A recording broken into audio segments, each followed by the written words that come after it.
28,854 days. That's how many are in the average life. Each one of these days are precious. And no matter how much money you manage to save, you can never buy any of them back. You might be able to add a couple days on towards the end if you can afford some fancy medicine, but ultimately once that day is passed, there's no way to get it back. As such, you want to be able to enjoy every single day. And when you get to retirement, that's when you can truly relax. But when people think about when they can retire, they're assuming that's gotta be about the 70s region. But in reality, a lot of people don't realise just how soon they're actually able to retire. And in this video here, we're going to cover 9 signs that might show you that you're actually able to retire earlier than you think. Now, a common misconception when it comes to retirement is that people think it's just a big pot of money you need to save. And when you hit this magic figure that you might think, that's when you're able to retire. However, while that's somewhat true, as you will need a certain level of savings to get whatever level of income you want to bring in reality, it's a lot more about balancing a type of scale. It's not about getting your retirement piggy bank as big as it can be, it's a lot more about getting this scale in balance. And the two ends of this scale for retirement are simply your income and then your lifestyle. And on each end of the scale, you've got your income and your savings, and on the other end, you've got your outgoings or the lifestyle that you're wanting to live in retirement. As such, it's not about hitting a certain figure in retirement, but it's a lot more of a balancing act, getting these two factors to be in harmony so that you can live the way that you want to in your retirement. There's also a couple factors in this video that don't necessarily relate to this scale. Sign 8 is particularly important, so be sure to stick around and make sure you understand what you need to for your retirement. My name's Ross Kelly, and I'm a level 4 diploma holder in regulated financial planning. It's my goal, and this channel's goal, to help people achieve the financial goals that they want to hit. And in this video's case, that relates to retiring early. So let's move on to the first sign that you might be able to achieve that. As balancing the previously mentioned scale is an important factor of being able to hang up your hard hat early, knowing which numbers go onto the scale is critically important. And as such, the first sign is that you know what numbers are on each side of the scale. Understanding what you might spend daily, weekly, monthly, even annually, it's a crucial part to getting the plan for your retirement down to a T. And while most people might think they know roughly what they spend, dealing in estimates is never good when it comes to trying to build this type of plan. If you've already diligently accounted what you're spending throughout the year, and you're made sure that it's aligning with your priorities and what you want to achieve, then you're off to a strong start. But it's not just your outgoings, it's knowing exactly what you have in your savings, knowing what's in all the accounts you might have put together, making sure that there's no random workplace pension that you've forgotten about, laying about, or even knowing stuff like how much of the state pension you've accrued already, or maybe even how much you've accrued in stuff like defined benefit schemes if you've been able to be a part of things like that. It does sound kind of obvious, but could you tell me right now exactly how much you've got saved in all your accounts? Most probably couldn't. Do you also know how much these savings of yours are growing year on year? Or are they just sat in cash without you really realising? If you've kept an eye on your investments and you've been tracking the growth and making sure that the risk profile is aligned with your goals, then you're really off to the races and ahead of most when it comes to this goal. The next sign to think about might make you feel a wee bit uncomfortable, but don't feel too bad. I mean, it'll happen to all of us eventually. But how old are you? Again, it seems obvious, but it's just as important. For example, do you know when you can access your pensions? Well, if you're subscribed to this channel, you would know that it's going to be 57, well, at least 57 in the year 2028. So if you didn't know that, be sure to drop a subscribe so you don't get questions like that wrong again. You'd be surprised to know that a lot of people don't think they can actually access their pensions until they can actually access their state pension. But in reality, you can access your pensions 10 years before you're entitled to the state pension. And that 10-year gap is a consistent relationship it has. So as the state pension age is going up to 67 in 2028, the year at which you can access your pensions is also going up to 57. And if, 40 years down the line, whatever age the state pension age has been increased to, 10 years before that is going to be the age that you can access your pensions.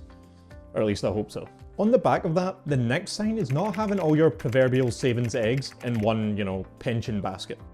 If all the money you've saved for retirement is sat in one account, and even worse, sat in just a couple stocks, then you might not realise how dangerous and how difficult that might make it for you to retire early. This is a result of the lack of flexibility that comes from having all of it in one account. For example, as we were just talking about pensions, if you've put all of your retirement savings into just pensions, then that means you likely will need to wait to a minimum of the age that you can access them pensions.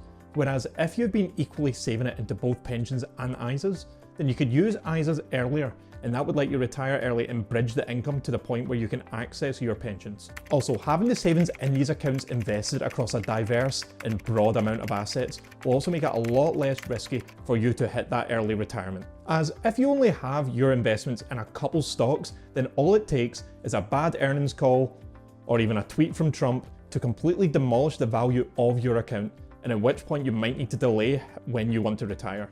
As such, diversification is the name of the game. Make sure you've got stuff in broad market indexes, maybe even some fixed interest stuff like bonds, making sure you cover all your bases so that no matter what Trump feels like tweeting, you're going to be alright. A bonus note on that is that it's also beneficial to have multiple streams of income.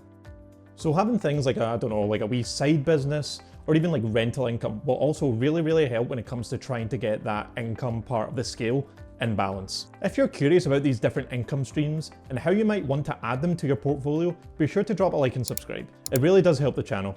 And I'll also let you know when these videos covering these topics come out in the future so that you can keep up to date. And on that, be sure to drop a comment as well and let me know what you'd like to see covered. If I see enough suggestions about a certain topic you want to see covered, I'll be sure to move that up in the docket and get it to you as soon as I can. The next sign is a simple one, and it's being debt-free.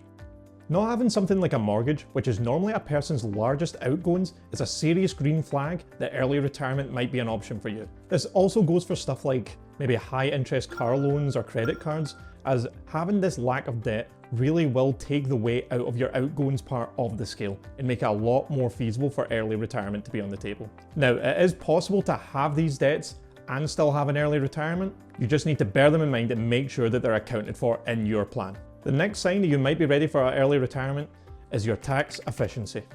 If you understand the tax position that you're going to be in retirement, and then some bonus points if you've already positioned yourself to maximize it, then, well, you're a good way into being able to retire early.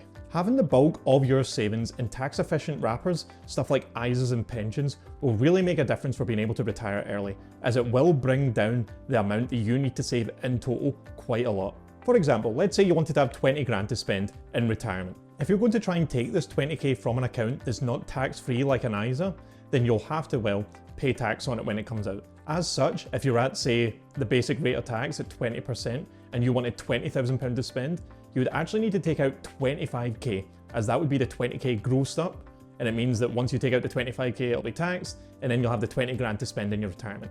So you're effectively adding 25% onto whatever you want to take out if it's needing to have tax paid on it. So as you can see, that is quite the difference. And as such, having your money in tax-efficient accounts is a real good sign that early retirement might be on the cards for you. Now, we've spoken about factors that were on that scale up until this point. And while these factors are obviously important, the upcoming ones are just as important. For example, sign 6 is how you currently feel at your job. Do you actually enjoy your work? The recent YouGov polls would indicate that you're likely to be impartial to it or just don't like it. Loathing your job at the moment can be a real sign that early retirement is right for you. Now, don't get me wrong. Now, it is important to say, not just to chuck your job because your manager's been a bit of a weapon this week, but sticking at a job that you just hate every single day, especially if you've been feeling like that for over a year, just because your pension pot isn't at a magical figure that you think you need to retire, just isn't an efficient way to do it. And that doesn't even necessarily mean fully quitting your job. In retirement, you can also just switch to something like part-time work, or even to like an easier position type of thing. That might even mean moving to something like part-time in retirement, as you can still work while accessing your retirement funds. But forcing yourself to truck along with something you just hate doing might not actually be necessary. Sign number 7 is quite often overlooked, but do you actually know what your retirement would look like? Do you know where in the world you'd like to visit, or activities that you want to take up, or even side projects that you just want to throw yourself into? If you're unsure about any of those points, or maybe even you just really love the job that you're currently doing, early retirement might not be the best decision for you. If you don't have a clear idea how you'll spend the copious amounts of free time you're going to inherit when it comes to your retirement, you'll end up just feeling directionless. And being stuck directionless for 20, 30 years in retirement, I don't think I need to explain the mental toll that might take on someone. Yeah, not to get too gloomy and stuff like that, but yeah, you know. The number 8 here is going to sound kind of obvious, but making sure you're in a good enough health to enjoy your retirement is another important factor.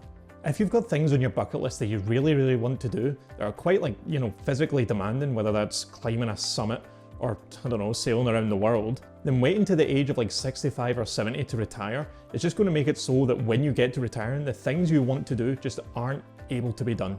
And there's not even always extreme stuff like sports and all that type of stuff and hobbies. It might be like a side business. If you're old to the point where you don't have the type of energy you would need to start that side business that you've always wanted to, it might be worth looking at retiring early so that you can have the energy to do them types of pursuits. Retiring at 45 versus 65 is 20 years of time that you can spend attacking the stuff that you've always wanted to do. And considering at that age, your health is only really going to go in one direction, starting earlier is always going to be better. It's similar to the amount of days you have on earth. No amount of money that you save for retirement is going to be able to buy your youth back.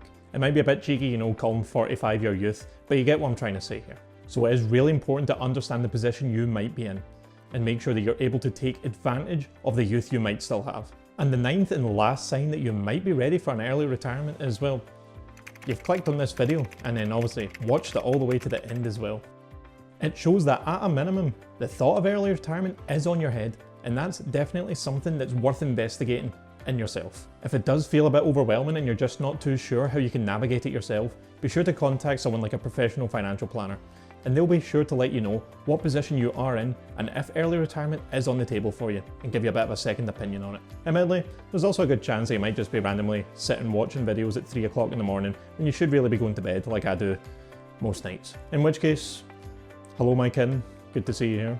Sure to drop a like, support a fellow brother out. But yeah, that about covers the video. Thanks a lot for making it to the end of the video. And again, be sure to drop a like and subscribe if you're liking the content. It really helps me out and makes sure that I can continue to bring this content to you well into the future. Now, sign 1 was all about knowing what figures you'll need for your retirement. If you're still unsure how you might go about doing that, a most recent video here looks at the amount of money you'll need to save up for your retirement. So be sure to click on that if you want to learn more. And again, thanks for watching.